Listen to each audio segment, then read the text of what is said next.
মানবিকতা ও সহমর্মিতার এক অনন্য নজির গড়ে তুলল ঐরলি সেক্টর 19-এর নিউ হরাইজন পাবলিক স্কুলের ছাত্রছাত্রীরা। তাদের হাত ধরেই স্কুলের একটি সাধারণ দিন মানবতার উদযাপনে পরিণত হলো।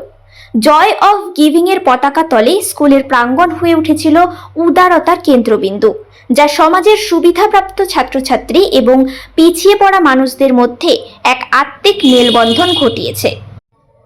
স্কুলের দূরদর্শী নেতৃত্ব ডিরেক্টর শ্রীমতী আভা যাদব এবং প্রিন্সিপাল শ্রীমতী মোনালিসা বসুর তত্ত্বাবধানে এই মহৎ উদ্যোগটি বাস্তবায়িত হয়।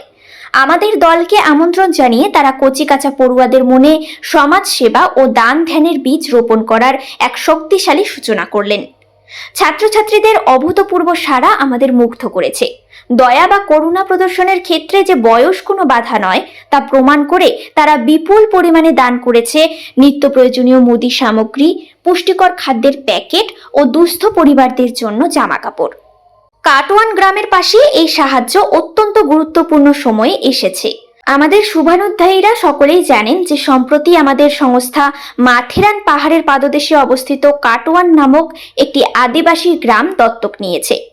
আজ সংগৃহীত এই ত্রাণ সামগ্রী অবিলম্বে কাটোয়ানে পাঠানো হবে, যা মৌলিক চাহিদার অভাবে ধুঁকতে থাকা গ্রামবাসীদের জন্য এক বিরাট স্বস্তির কারণ হয়ে দাঁড়াবে। শ্রী সুখেন্দু মণ্ডল স্কুল কর্তৃপক্ষের প্রতি গভীর কৃতজ্ঞতা প্রকাশ করে বলেন, স্কুল কর্তৃপক্ষ শুধুমাত্র সিলেবাস বা পুঁথিগত বিদ্যাই শেখাননি, তারা ছাত্রদের শিখিয়েছেন কিভাবে সমাজের অবহেলিত ও নিপীড়িত মানুষের পাশে দাঁড়াতে হয়। এই মহান সুযোগ করে দেওয়ার জন্য আমরা শিক্ষক শিক্ষিকা, ছাত্রছাত্রী এবং স্কুল ম্যানেজমেন্টের কাছে আন্তরিকভাবে ঋণী। এই ঘটনাটি সম্মিলিত প্রচেষ্টা শক্তির এক উজ্জ্বল প্রমাণ। যখন শিক্ষা প্রতিষ্ঠান এবং সামাজিক সংগঠনগুলি একত্রিত হয়, তখন মানবতার এই স্রোত সত্যিই মানুষের জীবন পরিবর্তন করতে পারে।